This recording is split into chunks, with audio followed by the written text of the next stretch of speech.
Today what we're going to do is we're going to move on and solve quadratic functions with algebra. But you're going to notice that this section is a little bit different from our past sections. First of all, let's take a look at the Eiffel Tower. A lot of students, again, think, why do I have to learn about parabolas? If you take a close look at the Eiffel Tower, you're going to notice that there is a parabola. And so hopefully by learning more about parabolas and math and their structures, you will see more of these shapes in everyday life. So let's keep going and let's look at this. So solve quadratic equations by the quadratic formula, okay? So if you remember from section 4, 10.4, what we did to solve these is we could easily add 4 to each side. And then what we did is we had x squared equals, and 12 plus 4 is 16. And then we could square root both sides, and we end up with x equaling positive or negative 4. Because again, 4 times 4 equals 16. And negative 4 times negative 4 equals 16. Which means that the solutions to this equation is not just 4, but it's also negative 4. So if you remember from that section, that's how we solve those equations. You're also going to notice that in this equation, there is no x term.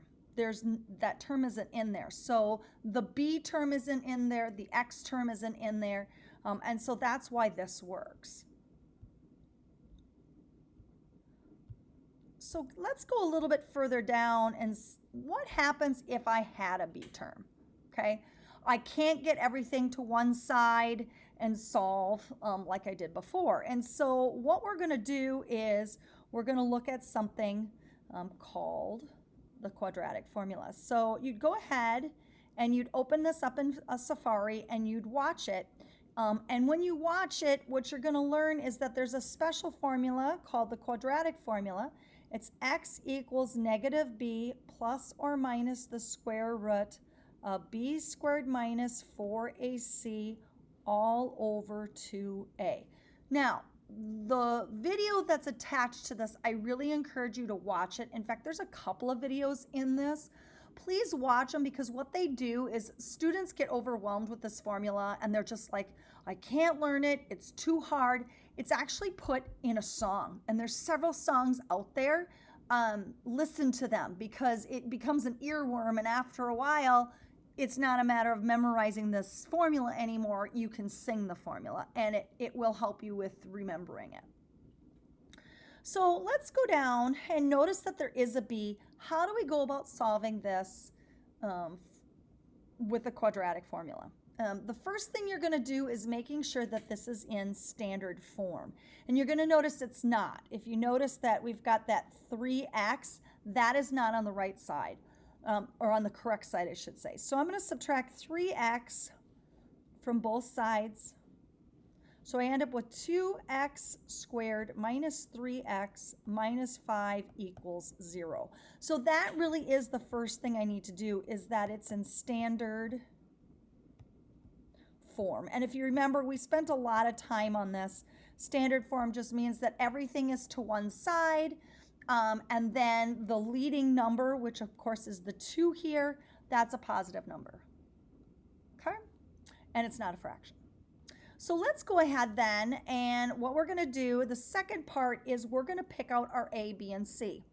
And if you remember the formula, y equals ax squared plus bx plus c is the formula. So my a that I'm going to pick out here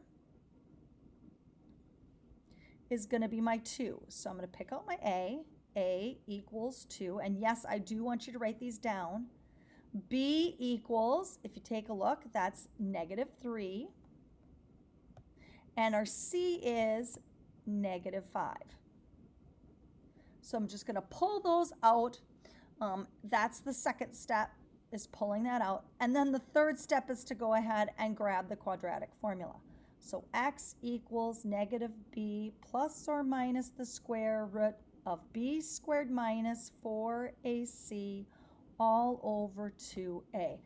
Every time you use the formula in your homework or anytime you use it, write the formula down. That will also aid in memory. Okay, we're going to go ahead, and now what we're going to do is just follow this like a recipe. So I've got my b squared, which of course is, or I'm sorry, my negative b. So I'm going to go minus, and I'm going to put in negative 3 because you'll notice that b is 3 plus or minus square root. Okay, b squared, so I'm going to take that negative 3 in parentheses squared, and every time you take a letter out and put a number in, use parentheses. Otherwise, if you don't do that, there are times with negative numbers that's mathematically wrong. So if you always do it the way that I tell you to do it, it will always work. Okay, so then minus 4, my a is 2, my c is negative 5. Make sure you bring that square root all the way on top of that, and then you draw a long line because it's division, and it's all over 2. Okay, so for some keys, make sure you always use parentheses. Make sure that when you do the square root, you go over the whole, all the numbers. When you draw a line underneath, it affects the whole part of the equation, so make sure that's elongated. Okay, now what we're going to do, and I usually go across, I don't go up and down, but you're going to notice that I ran out of room. So I'm going to keep going. X equals, and I got a minus 3, so it's a positive 3, plus or minus square root. Negative 3 squared is 9, plus negative 4 times 2 times negative 5 is a positive. So I get 40 all over 4. I'm going to keep going. 3 plus or minus square root 49 all over 4. Now this is where we're going to split off. Now you're going to notice that the number underneath the radical, underneath the square root, that is a perfect number. But what I tend to do is I tend to tell students, when you get to this point, split this off. You're going to have 2 answers because of this. So I'm going to write x equals 3 plus the square root of 49 all over 4, and x equals 3 minus the square root of 49 over 4. So you're going to take that plus or minus. The first one's going to be a plus, and the second one's going to be a minus. Okay, now what we're going to do is we're going to just plug it in our calculator.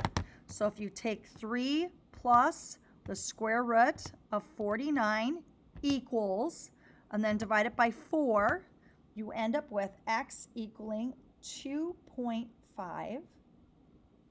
Then if you take 3 minus the square root of 49 equals, so make sure you push an equals before you go divide it by 4, and you end up with x equaling negative 1. So if I were looking at a parabola, and I'm just going to sketch it, I'm not going to, be right on.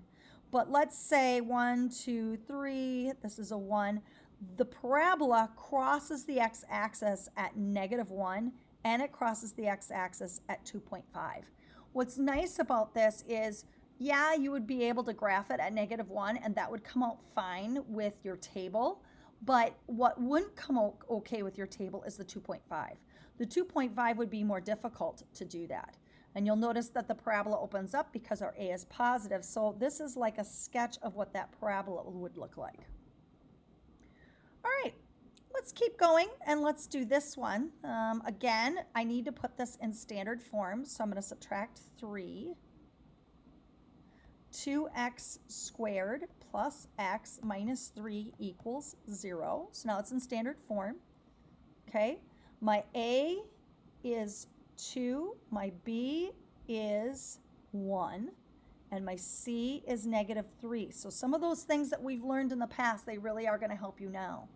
We're going to go ahead then and grab our quadratic formula. X equals negative b plus or minus square root of b squared minus 4ac all over 2a. So negative, put in a 1 because b is 1, plus or minus square root, put in the 1 and square it, minus 4 times a is 2, and c is negative 3. And you can see that's not quite long enough, So I'm just going to take that and make sure it's long enough. All over 2 times 2. So I'm going to keep going underneath it. X equals -1 plus or minus square root. I've got 1 plus -4 times 2 times -3. That ends up with positive 24 all over 4. That's going to give me -1 plus or minus the square root of 25 over 4. Okay? And so then you'll notice that I've got a couple more YouTube links. I'm going to bring this down, okay, and I'm going to split it off. Please make sure you watch those links because they really will help you when you do the quadratic formula. So I'm going to split it off and I get x equals -1 plus the square root of 25 over 4. And then the other one is x equals -1 minus the square root of 25 over 4. So x equals, go ahead and pluck that through your calculator. You should get 1. Again, make sure you practice that. And sometimes you do get decimals, okay? So -1 minus the square root of 25 equals, divided by 4 equals -1.5. So you're going to notice you have 2 answers. Now, sometimes for your answers, you can get decimals. Don't be afraid of that. Make sure you check your answers as you go. Sometimes you'll end up with the same answer. So sometimes what will happen is you could have like x equals -1 plus or minus the square root of 0 over, let's say, 1. When you split that off, that 0 doesn't really do anything.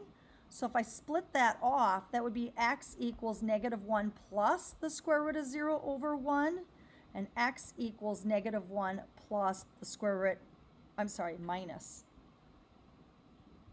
minus the square root of 0 over 1. If you solve these, x ends up -1 and x equals -1.